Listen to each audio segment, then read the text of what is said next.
Doctor Edgar Ahumada López, bienvenido, ¿cómo estás? Hola José Luis, buena tarde y buena tarde a todo nuestro auditorio. ¿Cómo estás? Aquí andamos, Bien, trabajando. listos para escucharte Sí, atentamente. ¿Por qué no se cura mi gastritis? Dice tu comentario. exactamente. Bueno, es una expresión que vemos muy seguido nosotros los médicos en la consulta externa.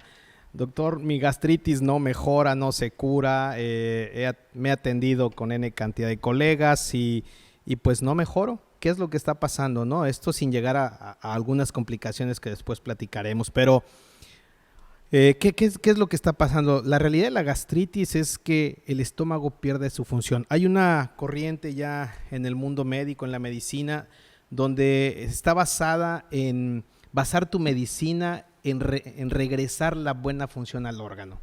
Entonces, es un tema muy interesante porque la gastritis nos da la explicación en qué se basa esta medicina. Fíjate que esta medicina nos habla de que la gastritis es un problema donde el estómago pierde su función. Todos sabemos que el estómago, pues una de sus funciones es fabricar ácido, ¿sí?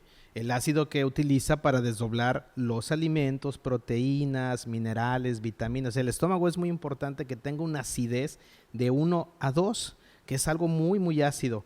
Vamos a recordar que el pH cuando se mide es al contrario. El 1 y 2 es muy ácido. 3, 4, 5, 6 va bajando la acidez hasta llegar a un 7. El 7 es un pH neutro. Entonces, para que tengamos un buen estómago, el estómago tiene que tener un pH o una acidez de 1 a 2. Entonces, ¿qué pasa que cuando nos dicen es que estás comiendo un alimento muy irritante que te causa más acidez? Es mentira. Eso no es lo que pasa. Cuando tú consumes un alimento y sientes que te causa algún síntoma en el estómago, como un ardor, un vacío, algo que te quema, es porque tú consumiste algo o porque tomaste algo que bajó la acidez del estómago. De pasar, de tener un ácido de 1 a 2, puede ir pasando a 3, a 4, a 5, es decir, menos ácido. Ujú. ¿Y qué es lo que pasa ahí? Bueno, el estómago, al tener un alimento o un medicamento que produzca que sus células bajen la secreción de ácido, baja la acidez. Y al bajar la acidez, ¿qué significa? Que esa capa de ácido que tiene el estómago disminuye. Después de esa capa de ácido sigue otra capa que es la capa mucosa. Entonces, esa capa mucosa es muy sensible y después sigue una capa muscular. ¿Qué es lo que pasa entonces si yo consumo alimentos o medicamentos o alguna otra otro producto que me esté causando que baje la acidez en el estómago?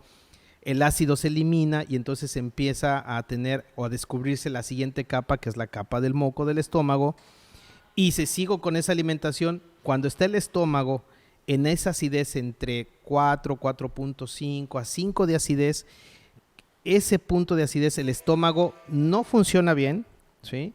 No va a funcionar bien y va a doler.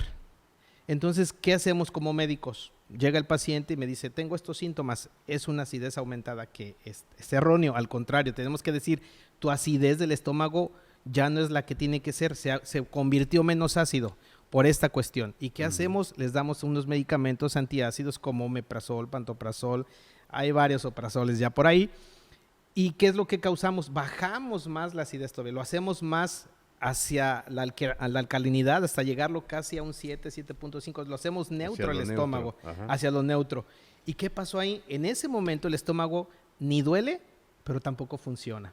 Entonces el paciente dice, oiga, ya no me duele, pero sigo inflamado. Ya no me duele, pero ahora tengo colitis. Sí, porque ya no duele, pero el estómago ya no funciona tampoco. Ya no desdobla tu proteína, no desdobla tu vitamina. Y Y hay que ir entonces, regenerándolo. ¿qué pasa ahí? Ahí es el riesgo de entonces caer nosotros en un círculo vicioso. Híjole, pues no mejoras, no te inflamas, te doy más acides, ¿no? Te doy más antiácidos, perdón. Ahora toma Melox, ahora toma esto y Sí, sí, toma el sí. otro, y el paciente no mejora.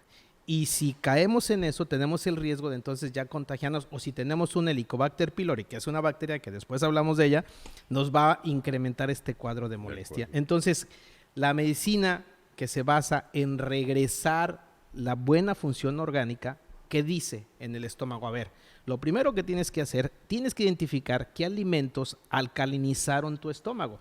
Normalmente son las harinas, los azúcares. ¿Qué tenemos que hacer o qué nos dice? Bueno, lo primero que nos dice es, tienes que identificar qué alimentos son los que alcalinizaron tu estómago. ¿Para qué? para que entonces al retirarlos tú permitas que las células que producen ácido vuelvan a trabajar. Tienes que regresar a que el estómago se haga ácido otra vez. Entonces, fíjate con los conceptos chocan, ¿no? O sea, llegas y te dice un doctor, es que tengo que regresar a que tu estómago se haga más ácido, y dices como paciente, no, espéreme, como si yo estoy mal por mi ácido, ¿no? No, es así. Tenemos que regresar a que el estómago... Esa es su función. Esa es su función, tener entre 1 y 2 el pH de su acidez para mejorar el desdoble de las proteínas, ¿no? El desdoble de las vitaminas y tú tengas un buen funcionamiento. ¿Y cómo lo haces? Bueno, retiras alimentación. En la consulta ahí externa nosotros analizamos cuáles son los alimentos, los vamos retirando y puedes dar algunos productos muy sencillos como por ejemplo la sábila, ¿no? La sábila en ciertas proporciones te va a ayudar a ir regresando esa acidez sin la molestia. Algunos médicos dejan un poco todavía los antiácidos para que el paciente no se moleste, pero bueno, la finalidad es que tú regreses a hacer ese estómago ácido. Entonces, pues es un comentario para los pacientes, aquellos que dicen mi gastritis no mejora, pues hay que ver qué es lo que está pasando porque no estás recibiendo el camino correcto a tu enfermedad. ¿Te buscamos en? Ahí en mi WhatsApp, 5512-708512, ahí estamos para atender a todos los pacientes, ¿no? Doctor Edgar Ahumada López, especialista en bioresonancia, médico cirujano. Gracias. A ti, José Luis, buena tarde.